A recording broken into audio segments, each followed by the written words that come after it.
Hey guys, I am here with our UFC, what is it, 328 picks. But before we get into that, let's look at how we did last time around at UFC Seattle. So we actually did pretty good. We made a 30%, or rather 3% profit from our original bankroll. So we're doing pretty good. We're doing pretty good.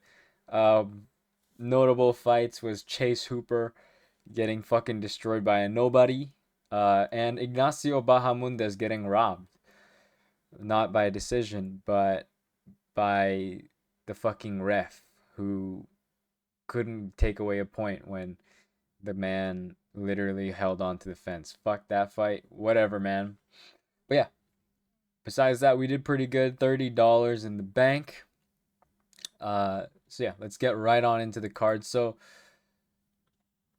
how it works is a prediction is what I think is going to happen, and a pick is what you should put money on if you were to hypothetically bet on these fights. And of course, you should never bet on anything.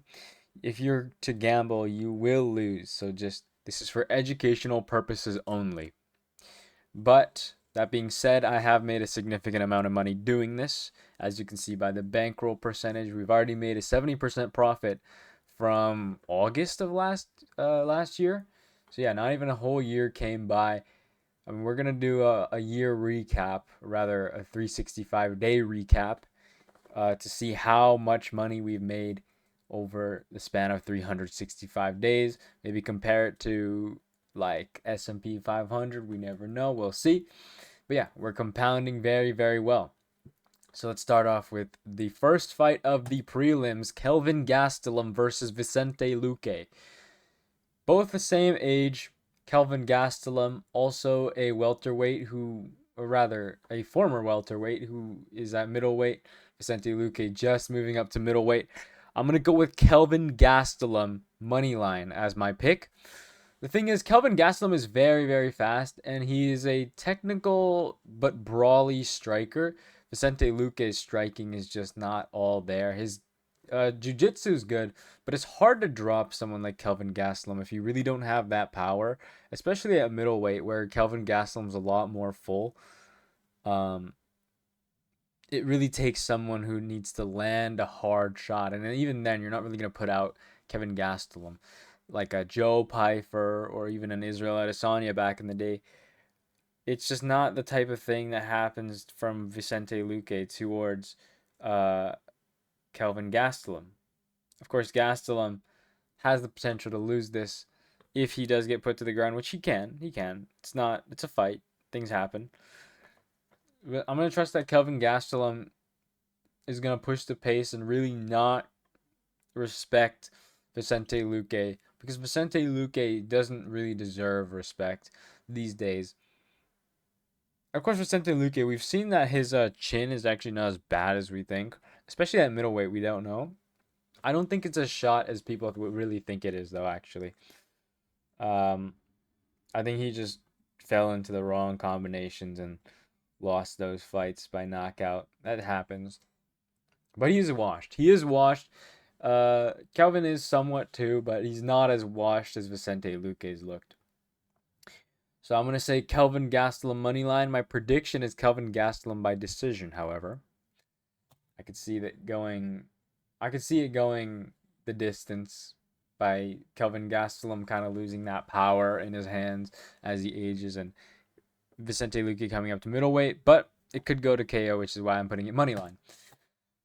Next is Tatiana Suarez versus Lupi Godinez. Tatiana Suarez, I didn't even know she was 35 years old. But she's basically just a control wrestler. That's what she does. But there's not much else that she does. But she does it very well. Lupi Godinez is a. I mean, I thought a couple fights ago that she is pretty. She was like bottom of the barrel. She's not bottom of the barrel, but she's not good. You know what I mean? She just beat Jessica Andrade and was it Palastri? Yeah, those aren't good fights, man. Those aren't good. And even still, like she's been here a while, and the start of her career was it wasn't pretty, right? And of course, she lost to Jandiroba and Mackenzie Dern, who are good fighters. Um, but I think that Tatiana Suarez is genuinely better. I'm gonna be honest with you. I think Tatiana Suarez beats Mackenzie Dern. Um, and she just kind of faced a brick wall in Zhang Wei Li, and it's a 3 rounder, so I could see Lupi Godinez getting like caught in a guillotine like she always does. But I'm gonna trust that Tatiana Suarez is just gonna lay and pray. She's getting older, and her activity level has gotten down. Not in terms of the fight, but I mean like how often she's fighting. Meaning, I think her strategies are gonna go a little bit more fundamental. She's not gonna throw up submissions all the time anymore. And yeah, I just think it's gonna be a fight where we see how good Tatiana Suarez is at holding people down, and I think she's not gonna leave much on the table for Lupi Godinez, who does leave openings to get taken down. I'm gonna say Tatiana Suarez via decision as my pick and prediction. Next we have fuck. Okay, there you go. Randy Brown versus Kevin Holland. So we do this. This is tradition. We don't put picks on Kevin Holland. We don't put picks on Kevin Holland. I just don't think he's all that. He's just not safe to put picks on. Um, because he's fundamentally pretty sound, but he doesn't always put it together in the best ways. And that's entirely matchup dependent to the point where I won't even be able to tell how he's going to perform against someone like Randy Brown, right? Like one day he can beat fucking what's his name? Back in the day he beat what's his name? Joaquin Buckley. One day he can go split decision, do well against Jack Della Maddalena. One day he can lose to fucking what's his name?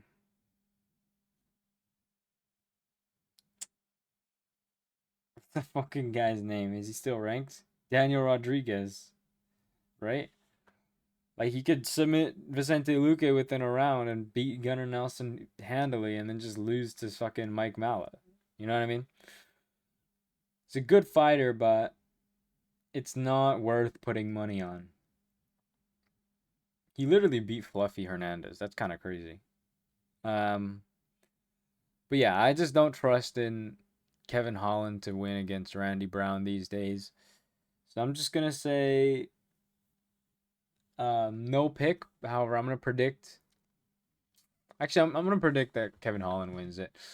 Randy Brown hasn't looked good in his last fights, and he's aging very, very clearly. His chin is probably shot. Kevin Holland is probably gonna capitalize on that. I'm gonna predict that Kevin Holland takes it via. I think he's gonna knock him down a few times and really stumble Randy Brown and really take it to a decision. From that,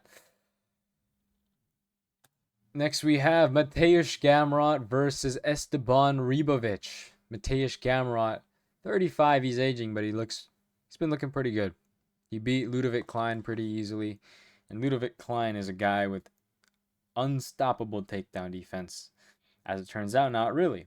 Esteban Ribovic, I don't trust him not getting taken down by what's his name? By Gamrot. He's got good striking, and Mateusz Gamrot has no striking. And he got pretty pieced up by someone like Charles Oliveira. But Charles has sneakily hard, like, he's a sneakily hard hitter. You know what I mean? He hits very hard. But Ribovic went to a close decision against Zell Huber, who, as it turns out, isn't great.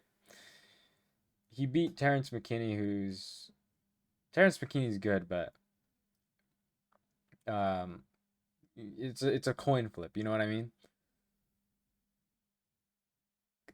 Esteban lost to Nasrat Hakparast, and he beat Elvis Brenner, and it's just like he hasn't proven like Mateusz Gamrot is a big step up, and I don't think he can prove. He's proven to me that he can just not get smudged by Mateusz Gamrot. And Mateusz Gamrot, yeah, he has no like real finishing ability unless he like really goes for a submission, but I don't think he'll do that. So I'm just gonna go with Mateusz Gamrot via decision as my pick and prediction. I think that Esteban is gonna get it's just gonna show levels to his game, right? Mateusz only loses to the best fighters except for fucking Dan Hooker and Garam for some reason. But yeah, he loses to Benil in his prime, and he loses to Charles, of course. But he will beat everyone else pretty handily, actually. So I'm just gonna say Mateusz Gamrot via decision. Next we have Cub Swanson versus Nate Landwehr. Both very past their prime. Nate Landwehr obviously the faster fighter on the feet, but Cub Swanson coming off of the win. Cub Swanson 42 years old at featherweight. That's not a good look though.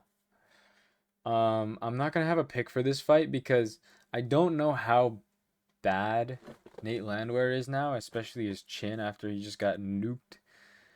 Um, and I trust that Cub Swanson's chin isn't completely shot. And Cub has pretty good power on the feet. He knocked out Billy Quarantillo like a long time ago, man. It was like a year and a half ago or something like that. But that's what I'm scared of. It's a year and a half ago and he's 42 years old. Big layoff. Um, but Nate Landwehr hasn't been looking good either. He's lost to Doo Ho Choi and Morgan Chetier back to back by knockout. Cub Swanson. I'm gonna have no pick on this because it could go either way. It just depends on how the guy looks, how either guy looks. Because on any given night, either guy can beat the other guy. Um, but it just depends on what night, whose night it is. You know what I mean? I'm gonna say that I want to see Cub Swanson win this via KO. I think that Nate Landwehr's chin is actually shot, and Cub Swanson's gonna land it on the button. But no pick, however. Next we have Patricio Pitbull versus Aaron Pico. Aaron Pico is quick and his hands are very fast, but he does have no chin. I mean, even before he got into the UFC, he's had several knockouts, or rather, been knocked out several times, right? There's that flying knee, and there's just a lot of knockouts. Um, and of course, Lerone Mercier hit him with a brutal knockout, putting him out cold for minutes at a time. And Patricio Pitbull has pretty good power. Um, he's 38 years old though. That's what I'm kind of afraid of. But he's a very skilled fighter. He's a very experienced fighter. Of course, been in Bellator for forever. He beat Dan Ige, who is a tough test for anyone who's below the rankings, except for Melchizedek Costa. It's just hard to say. It's hard to pick this fight because I can see him getting nuked in the same way. I can see Aaron Pico getting nuked, but I'm actually saying that I'm gonna say that Aaron Pico wins this fight. It's just that Patricio Pitbull, I don't know if he has that power these days. No, but Aaron Pico's still gonna get put down. He's still gonna get put down. Hmm. Let me look at the main card. See.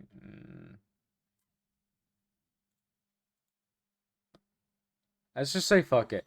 I'm gonna say Aaron Pico wins this because he should win it.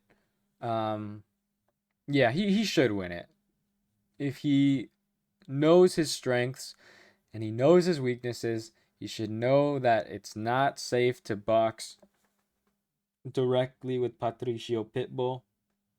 He should keep it rangy because he's a taller, I wouldn't say bigger, but he is a taller, lankier fighter.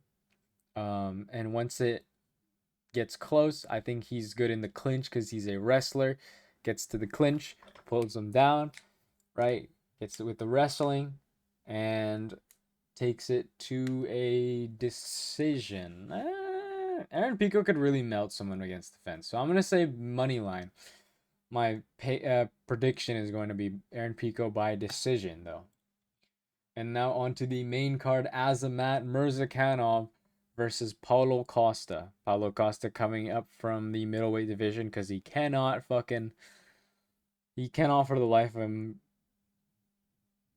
fucking cut weight. I mean, he's ginormous though. Um, Azamat Murzakanov is a stockier fighter, and he's in his prime. He's 36, but he's in his prime, and he's a harder hitter, and he's a faster fighter, and he's probably just more skilled overall than Paulo Costa, who is out of his prime these days, and his chin, I'm not sure where it is because he did get put down by Israel Adesanya. I'm going to say that Azamat Murzakanov, money line. I'm going to say that he wins via knockout, though. That's my prediction. Next, we have Dominic Reyes versus Johnny Walker. So I'm just going to say Dominic Reyes, money line. I could see it going by decision. I could see, like, I don't know, crazy take, but I could see it going by decision. I could see Dominic Reyes just saying, fuck it, dude. We are here to scrap. But I could also see him saying, I know my weaknesses, I know my strengths, I know his weaknesses, I know his strengths. I'm going to game plan where Johnny Walker won't. And Johnny Walker won't. Right? I'm going to say that Dominic Reyes is a smarter fighter overall. He's a more technical fighter. He's better pretty much everywhere. He's not going to get taken down. It's going to be a stand-up fight. Dominic Reyes is actually pretty tall, which Johnny Walker doesn't really do great in those types of fights. Dominic Reyes, I'm going to say hits harder, and I'm just going to say their chins are probably equally shot, but I think that Dominic Reyes has the ability, the skill to go first or to hit first and not get hit more than Johnny Walker, who's just let's hit first and we don't give a fuck about who gets hit. So I'm gonna say Dominic Reyes wins via. I'm gonna say he wins money line. I'm gonna say he wins via knockout though. That's my prediction. Next we have Curtis Blades versus Josh Hokett. I don't know who's matchmaking this, but I'm gonna say that Curtis Blades will go for takedowns and really be. He's not gonna be faster, but he's going to be the craftier striker. I think this is a pretty easy win for Curtis Blades. I'm gonna be honest with you. Josh Hokett, he's just not all that. He's just like a diet. What's that? What's that wrestler's name who trains with John Jones? Whoever that fucking guy is, John Jones or Josh Hokett is not to the level of Curtis Blades, and this is a huge jump after Denzel Freeman. Curtis Blades money line. I'm gonna say that Curtis Blades takes it via TKO ground and pound. I think he's gonna go take him down. He's gonna go on the feet. It's gonna be Josh Hokett's a little faster. He might hit Curtis Blades with a few shots, but Curtis Blades can take a few shots. And then Josh Hokett really gets outcrafted on the feet. Curtis Blades is gonna use his reach. He's gonna use his kicks. He's gonna use his jab. And then once Josh Hokett gets pushed back to the fence, takedown. I don't think Josh Hokett has the experience to not get taken down like that. And then it's going to be ground and pound for the rest of the round. There we go. Next we have, this fight's canceled, but I'm just going to say Tatsuro Taira money line as my pick. But it's not happening. I'm not going to explain why unless I'm going to explain next time in UFC 328. But just know that I'm going to pick Tatsuro Taira to win. Next, finally, we have the main event of the evening. Yuri Prohaska versus Carlos Ulberg. Carlos Ulberg pretty much undefeated besides one fight where he lost to Kennedy Nzechukwu by knockout. Yuri Prohaska, fucking knockout artist. I'm going to pick Yuri Prohaska by I'm gonna pick Yuri Prohaska by knockout. It's a 5 rounder. Yuri Prohaska is not gonna fade in 5 rounds. Carlos Ulberg, in the way he's fighting these days, neither will he, because he fights at a very slow pace. He's a counter striker who hits relatively hard, but you're not gonna put out Yuri Prohaska. I'm not gonna explain why Yuri Prohaska is not gonna get put out, but I'm just gonna say that Khalil probably hits harder than, or a similar level of hitting hard as Carlos Ulberg, at a higher volume though. Um, and Yuri Prohaska, if you don't fend him off, he will put the gas to your fucking face.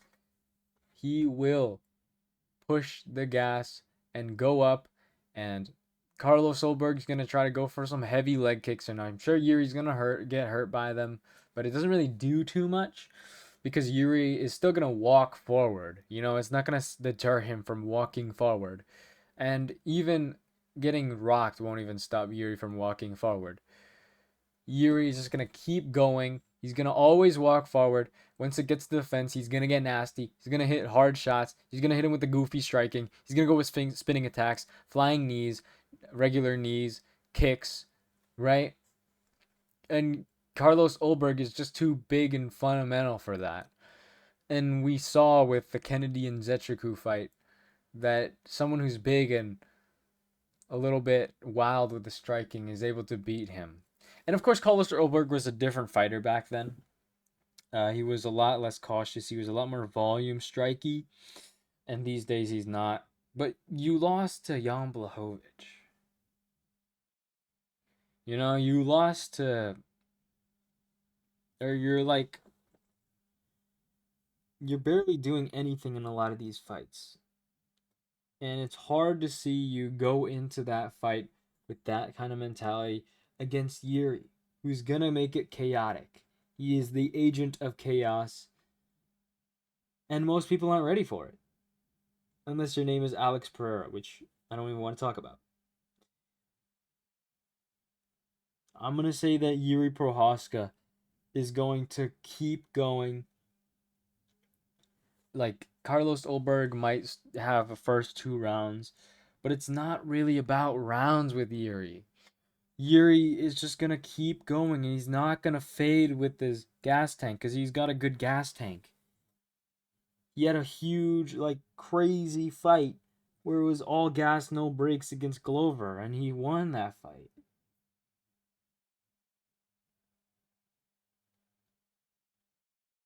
And once Carlos Ulberg shows any sign of weakness, it's going to be all all punches, all strikes, everything.